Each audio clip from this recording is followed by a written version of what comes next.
নমস্কার বন্ধুরা, আমি ডক্টর সুব্রত আচার্য আর আপনারা দেখছেন আপনাদেরই প্রিয় channel Shri Subrata astrological consultancy. আজ এই ভিডিওতে আপনাদের সঙ্গে আলোচনা করব আগামী 2024 সালের মার্চ মাস কন্যা রাশির জাতক কিংবা জাতিকাদের কি ধরনের শুভ বা অশুভ ফল আসতে পারে। অর্থাৎ যাদের জন্মকুণ্ডলিতে কন্যা রাশিতে চন্দ্র বা লগ্ন কিংবা নাম রাশি অনুযায়ী যাদের কন্যা রাশি, তাদের জন্য এই ভিডিওটি ইনফরমেটিভ হতে চলেছে। তারা অবশ্যই ভিডিওটি শেষ পর্যন্ত দেখবেন। এই ভিডিওতে আপনাদের সঙ্গে আলোচনা করব এই মাসে অর্থাৎ 2024 সালের মার্চ মাসে আপনাদের কর্ম সংক্রান্ত বিষয়ে কি ফল আসবে, সেই সাথে আপনাদের শরীর স্বাস্থ্য, পড়াশোনা, দাম্পত্য জীবন, প্রেমের জীবন, ভাগ্য, কেরিয়ার এবং ব্যবসা সংক্রান্ত বিষয়ে কতটুকু পজিটিভ বা নেগেটিভ প্রভাব আসবে। এবং ভিডিওর শেষে আলোচনা করব আপনাদের সঙ্গে এই মাসে কি ধরনের উপায় বা টোটকা করলে আপনারা অত্যন্ত পজিটিভ রেজাল্ট পেতে পারেন। তাই আসুন সময় নষ্ট না করে ভিডিওটি শেষ পর্যন্ত দেখে নেওয়া যায়। তবে তার আগে বলবো, যারা চ্যানেলে নতুন তারা অবশ্যই চ্যানেলটি সাবস্ক্রাইব করে দেবেন, পাশে থাকা বেল বাটনটি প্রেস করবেন।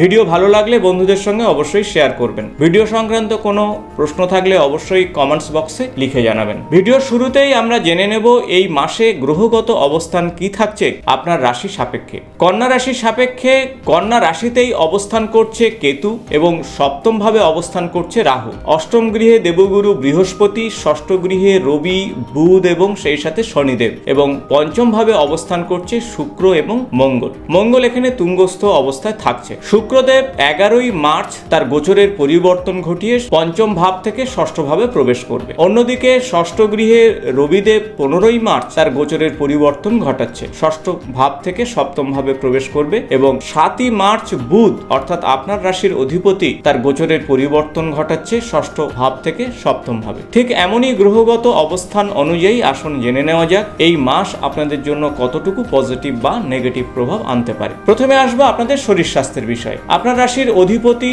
বুধ কিন্তু মাসের শুরুতেই ষষ্ঠ ভাবে অবস্থান করছে, অর্থাৎ রোগ ভাবে অবস্থান করছে। তাই 7ই মার্চ পর্যন্ত শরীর স্বাস্থ্য সংক্রান্ত বিষয়ে সতর্ক থাকুন। কিছুটা সিজনাল পরিবর্তন, কিছুটা শরীরে ব্যথাতে কষ্ট পেতে পারেন, তাই এই সময় ভারী জিনিসপত্র তোলা থেকে অবশ্যই সতর্ক থাকবেন। সেই সাথে বলবো যে সিজনাল পরিবর্তনজনিত সমস্যায় ভুগতে পারেন, তাই সে বিষয়ে সতর্ক থাকবেন। খাবার দাবারের প্রতি অবশ্যই খেয়াল রাখুন। তবে 7ই মার্চের পরে সপ্তম ভাবে যখন বুধ গোচরের পরিবর্তন ঘটাবে এবং সেখান থেকে নিজের ভাবকে অর্থাৎ নিজের রাশিকে দেখবে, সেক্ষেত্রে অনেক পজিটিভ রেজাল্ট পাবেন। তাই মাসের প্রথম সপ্তাহ ছাড়া শরীর স্বাস্থ্য সংক্রান্ত বিষয়ে খুব একটা সমস্যা হচ্ছে না। তবে রাহুর সঙ্গে বুধ অবস্থানের জন্য ঘুমের বিষয়ে সতর্ক থাকুন। কিছুটা ঘুমের সমস্যা তৈরি হতে পারে, অতিরিক্ত চিন্তা ভাবনায় আপনি পড়তে পারেন, তাই যোগা, মেডিটেশন এগুলো অবশ্যই করবেন। এখন আসবো আপনাদের পড়াশোনা সংক্রান্ত বিষয়। পঞ্চম ভাব থেকে পড়াশোনার বিচার করা হয়। পঞ্চম গৃহের অধিপতি হলো শনিদেব। শনিদেব মাসের শুরু থেকেই কিন্তু ষষ্ঠ ভাবে অবস্থান করছে, তাই পড়াশোনা সংক্রান্ত বিষয়ে মনোযোগ একটু বৃদ্ধি করতে হবে। আপনাদের মনঃসংযোগের অভাব ঘটতে পারে কিছুটা। এই মাসে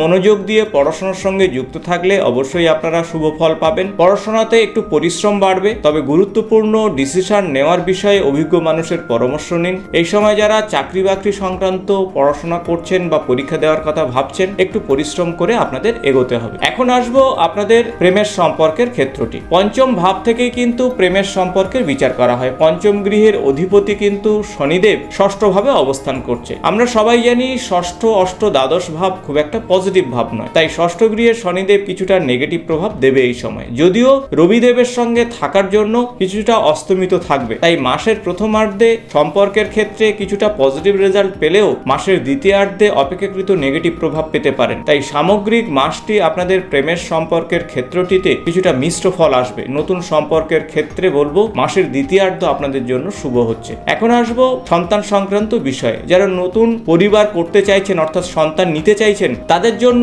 এই মাসটি খুব একটা পজিটিভ হচ্ছে না। সন্তানের শরীর স্বাস্থ্য, পড়াশোনার বিষয়ে অবশ্যই সতর্ক হতে হবে, তা না হলে পরবর্তী ক্ষেত্রে কিছুটা নেগেটিভ প্রভাব আসতে পারে। এখন আসবো আপনাদের দাম্পত্য জীবন সংক্রান্ত বিষয়। সপ্তম ভাব থেকে দাম্পত্য জীবনের বিচার করা হয়। সপ্তম ভাবে রাহু অবস্থান করছে এবং সপ্তম গৃহের অধিপতি দেবগুরু বৃহস্পতি অষ্টম ভাবে অবস্থান করছে। এই সময় জীবন সঙ্গী বা সঙ্গিনীর শরীর স্বাস্থ্যের প্রতি খেয়াল রাখুন। পরস্পরের মধ্যে বোঝাপড়া করে এগিয়ে চলুন, তা না হলে ভুল বোঝাবুঝির কারণে সম্পর্কের অবনতি ঘটতে পারে। এই সময়ে কর্মব্যস্ততার জন্য একে অপরের সময় আপনারা অল্প দিতে পারেন। তাই সামগ্রিক দিক থেকে 2024 সালের মার্চ মাস আপনাদের দাম্পত্য জীবন সংক্রান্ত বিষয়ে অবশ্যই একটু সতর্ক থাকতে হবে। এখন আসবো গুরুত্বপূর্ণ তিনটি বিষয়, তা হলো আপনাদের ভাগ্য, ক্যারিয়ার এবং ব্যবসা। নবম ভাব থেকে ভাগ্যের বিচার করা হয়। নবম গৃহের অধিপতি শুক্রদেব মাসের শুরু থেকেই কিন্তু আপনাদের রাশির সাপেক্ষে পঞ্চম ভাবে অবস্থান করছে, তাই ভাগ্য সংক্রান্ত বিষয়ে আপনারা অত্যন্ত পজিটিভ প্রভাব পাবেন। এই সময় নতুন কোনো কাজ শুরু করতে পারেন,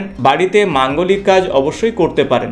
11ই মার্চ থেকে শুক্র তার গোচরের পরিবর্তন ঘটিয়ে ষষ্ঠ ভাবে প্রবেশ করবে, তাই মাসের দ্বিতীয়ার্ধ অপেক্ষাকৃত আপনারা নেগেটিভ প্রভাব পেতে পারেন। তাই ভাগ্যের ক্ষেত্রটি অত্যন্ত পজিটিভ হচ্ছে মাসের প্রথমার্ধ। আসবো কর্ম সংক্রান্ত বিষয়ে। দশম ভাব থেকে কর্মের বিচার করা হয়। দশম গৃহের অধিপতি বুধ কিন্তু মাসের শুরুতেই ষষ্ঠ ভাবে থাকছে। কর্ম প্রচেষ্টা এই সময় বাড়লেও কর্মতে খুব একটা পজিটিভ রেজাল্ট আসছে না। তবে 7ই মার্চের পর বুধ তার গোচরের পরিবর্তন ঘটিয়ে পরবর্তী গৃহ সপ্তম ভাবে প্রবেশ করবে এবং আপনার রাশিকে সে দেখবে, তাই নতুন কাজের সুযোগ সুবিধা তখন আসবে। তাই মাসের প্রথম সপ্তাহটি বাদ দিয়ে সম্পূর্ণ মাস আপনাদের কর্ম সংক্রান্ত বিষয়ে অনেক বেশি শুভ ফল নিয়ে আসবে। নতুন কাজের সুযোগের পাশাপাশি পুরনো কাজে আপনারা এগিয়ে যাবেন, অর্থনৈতিক ক্ষেত্রে আপনারা উন্নতি করবেন।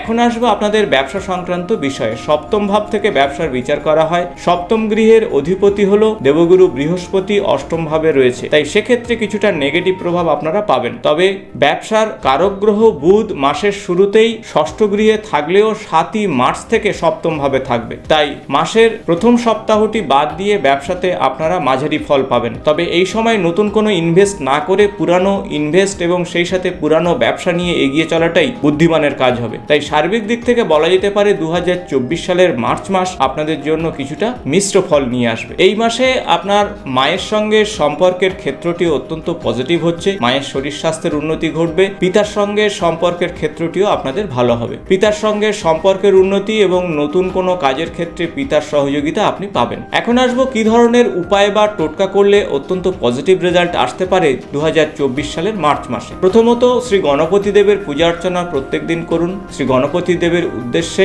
ওম গং গণপতায় নমঃ এই বিশেষ মন্ত্র 11 বার কিংবা 108 বার জপ করুন, তাতে অত্যন্ত শুভ ফল পাবেন। এছাড়া ভগবান বিষ্ণুর উদ্দেশ্যে ওম নমঃ ভগবতে বাসুদেবায় এই বিশেষ মন্ত্র জপ করুন। তুলসী গাছের গোড়াতে জল নিবেদন করুন এবং প্রদীপ নিবেদন করুন, অত্যন্ত শুভ ফল আসবে আপনাদের। আশা করব ভিডিওটি ইনফরমেটিভ হয়েছে। ভালো লাগলে বন্ধুদের সঙ্গে শেয়ার করবেন। নতুন কোনো জ্যোতিষ সংক্রান্ত ভিডিওতে আপনাদের সঙ্গে দেখা হবে। আজ এই পর্যন্ত, নমস্কার।